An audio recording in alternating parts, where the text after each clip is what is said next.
Naniniwala ka ba na kaya ng isang mali burahin ng 10 tama mong nagawa?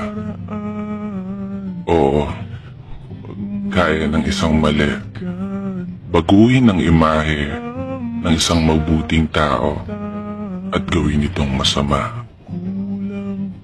Kaya ng isang mali maging tama sa mata ng iba. Minsan pa nga yung tama nagiging mali. Depende kung paano na ikukumpara. Sa madaling sabi, may tama ka. Pero seryoso, wala eh. Nandito tayo sa mundo na kung saan madali kang matatandaan ng iba sa pagkakamaling nagawa mo. Nandito tayo sa mundo na kung saan kadalasang nakabase sa pagkakamali kung paano kayo lalarawan ng ibang tao. Nandito tayo sa mundo na hindi mo sigurado kung sino o ano ka sa mga kwento. Higit sa lahat, nandito tayo sa mundo na dapat kang maging perpekto. Dapat palagi tama ang ginagawa mo.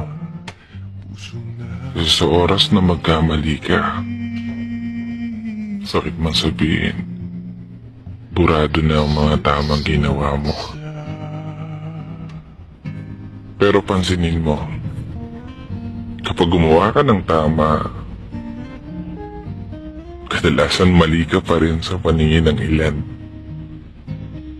Pag nakagawa ka naman ng mali, kabilang ka na sa mga masasamang nilalang. Nakuha mo yung punto. Ang hirap lumugar. Ang hirap makibagay. Mahirap makisama. Mahirap makihalubilo. Pero yan ang realidad na mayroon ng mundo. Isang mundo na kung saan kapag gusto mong maging masaya, dapat matutunan mo kung paano makontento. At palagi mong tandaan na ikaw ang bida sa sarili mong kwento. Maging tama o mali ka man sa paningin ng iba, gawin mo yung gusto mo, bahala sila.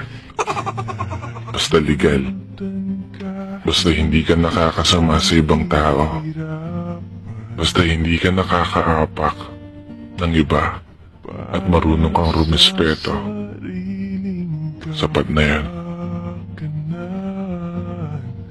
Pero bago magtapos, gusto ko lang pong magpasalamat at humingi na rin ng tawad sa sino mang mga tao na may ayaw sa akin at sa lahat ng mga tao na patuloy sumusuporta, patuloy na nakikinig at patuloy na nandyan para sa akin.